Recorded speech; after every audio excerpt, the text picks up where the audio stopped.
Imagine 5 blocks की एक tower है, लेकिन यह कोई ऑर्डिनरी टावर नहीं। इसका सबसे नीचे वाला ब्लॉक लेफ्ट डायरेक्शन में जा रहा है, जबकि उसके ऊपर के बाकी ब्लॉक्स अलग अलग स्पीड से राइट डायरेक्शन में मूव कर रहे हैं। अब असली मिस्ट्री शुरू होती है।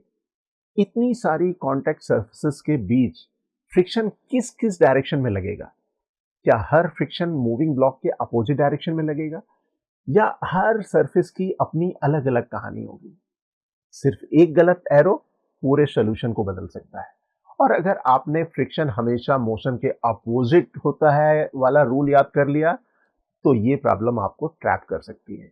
इसलिए इस वीडियो को लास्ट तक देखिए, क्योंकि आज हम रिलेटिव मोशन का वो पावरफुल तरीका सीखेंगे जिससे ऐसी कॉम्प्लिकेटेड फ्रिक्शन टावर की हर एरो की डायरेक्शन कॉन्फिडेंटली डिसाइड की जा सकती है।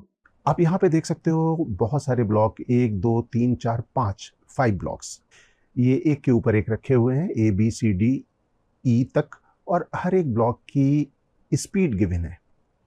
And we need to find the direction of the friction forces on each block and ground. और लिखा हुआ है assume all surfaces are rough and all velocities are with respect to ground. तो जब कभी भी हमें फ्रिक्शन की डायरेक्शन मालूम करनी हो, तो हमें रिलेटिव मोशन टेंडेंसी मालूम करनी होती है। तो सबसे पहले मेंटली एज्यूम कर लेते हैं, एज्यूम ऑल सरफेस फ्रिक्शनलेस।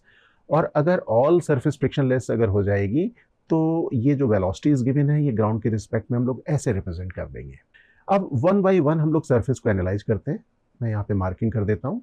मैंने यहाँ पे सभी सरफेस की मार्किंग कर दी जहाँ पे हमें फ्रिक्शन की डायरेक्शन को मालूम करना है। सबसे पहले हम लोग अगर ए ब्लॉक को कंसीडर करें, a block is having velocity 5 metre per second the leftward direction. इसका मतलब ये हुआ कि ग्राउंड के रिस्पेक्ट में ये जो पॉइंट 1 है, उसकी मोशन टेंडेंसी है किस तरफ? लेफ्टवर्ड डायरेक्शन में। तो फ्रिक्शन अपोज करेगा मोशन टेंडेंसी को, रिलेटिव मोशन टेंडेंसी को। फ्रिक्शन यहाँ पे एक्ट करेगा राइटवर्ड डायरेक्शन में।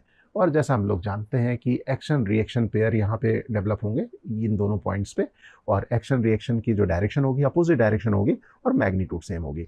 तो अब मोशन टेंडेंसी इसकी थी लेफ्टवर्ड डायरेक्शन में, फ्रिक्शन यहाँ पे लगेगा राइटवर्ड डायरेक्शन में, और इसका रिएक्शन पेयर लेफ्टवर्ड डायरेक्शन में। Now come to block B और ब्लॉक ए की टॉप सरफेस।